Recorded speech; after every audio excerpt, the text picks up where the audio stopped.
we're going to finish this out with Phoenix and look at what they've been doing here. I think you may have talked about them a little bit when we were going into talking about the Blazers and, the Kamara thing. For the Suns, it's the same problem as the Grizzlies. It's 27th ranked defense on the season. It's the 29th defense over the last 2 weeks, 3-5 in their last 8 games. It seems like there's some chemistry issues, some communication issues, body language. Kevin Durant, there's been a few clips of him just being really frustrated with certain plays there, just not getting stops, not being on the same page, really hurting this team. The offensive talent is there, obviously. When you have Book, when you have KD, when you have Beal, going to get points on the board. But much like the Grizzlies we just talked about, if you can't get stops, they've been even worse. They're one of the worst defensive teams in the league, and they have been all year. So if that's the case, it's just going to be tough sledding. You're going to struggle against everybody. They've even had some inferior opponents. I think the walking wounded Dallas Mavericks, they didn't even, win against them convincingly. So just really tough stuff. They're might not even make the play-in, which is crazy to think about considering the type of offensive firepower that they have. But that's just kind of the situation they're in. And I think they've hit a wall with this iteration of the team. They have some great players, but they don't coalesce. They're not coming together very well. I think that Bradley Beal trade just kind of finished them off, not being able to get off of him. He doesn't play well with the other two all at the same time on the court, so bring him off the bench. It's just really difficult dynamic right now. And, I think unfortunately, with all this money they're spending and the draft capital they're lacking, it's going to result in just blowing this thing up and trying to kind of start over. Maybe moving KD as a part of that. They can't trade Beal, so they gotta trade somebody to kind of start to blow this up. So that's where they're at right now. For right now, they could be fun to watch at times. They're going to be competitive because of the offensive talent they have. But other than that, it looks like their season is going to end mid-April. Shoot, it ended in mid-April last year. They didn't win a single playoff game last year. True. Maybe just a few weeks earlier this year, but yeah. Like the Suns have gotten worse every single year since they made the finals. Finals that they happened to be up 2-0 in. Okay. Mm-hmm. The year after that, they were the best team in basketball in the regular season, up 2-0 against the Mavericks. 2 chances to close that series out, and they failed to do it.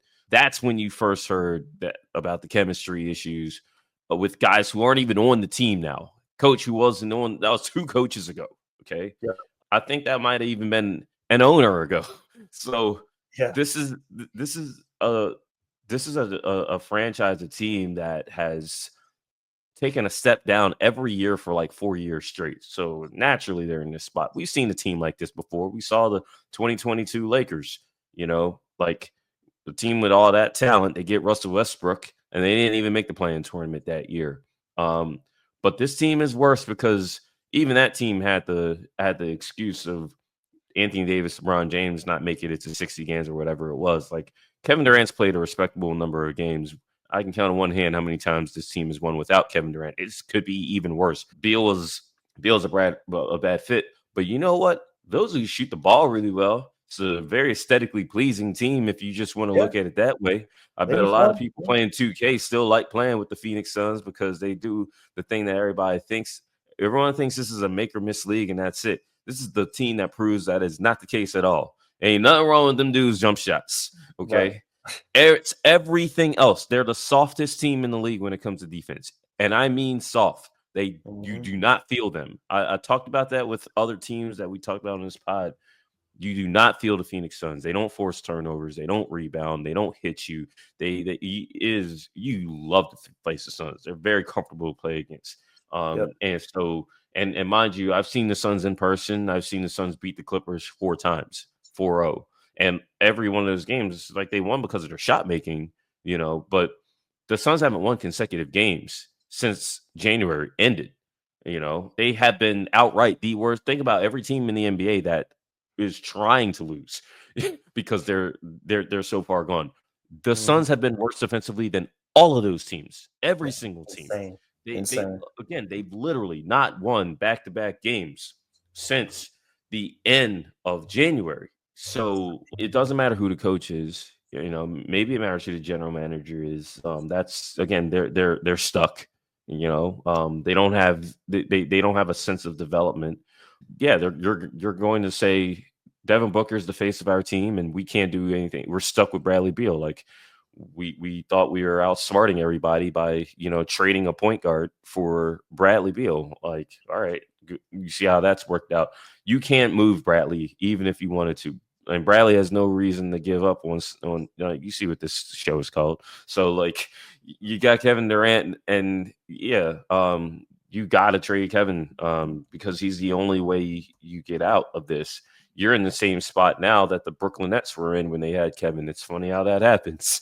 Mhm. It's funny Yep, how that happens. Like, exactly.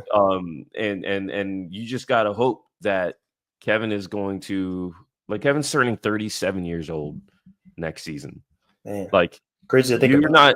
It's crazy to think about, and Kevin's body ain't LeBron's body. Okay. So, Kevin's got a year left on his deal after this one. Good luck with that trade return. It's just like we all know what it is there.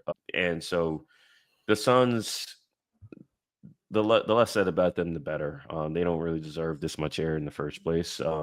Like they might sneak in the playing tournament because of the state of the Mavericks. That was a big game that they had to win. But Yeah. again, look at their schedule. Their schedule is going to make it hard for them to realistically climb. They ain't got the Clippers on there no more. So, like that's the one team that's been good that they had some real comfort playing against. Mhm. It's just too easy for any team in the league to go in there and have a day against the Suns because of the defense. They are literally the team that looks amazing on paper because of big names, great team to talk about on TV. When you Mhm. actually watch the games, when you actually have to go through the process of playing basketball and putting plan together to get in and out of these weeks, you can understand a little bit more why they're terrible.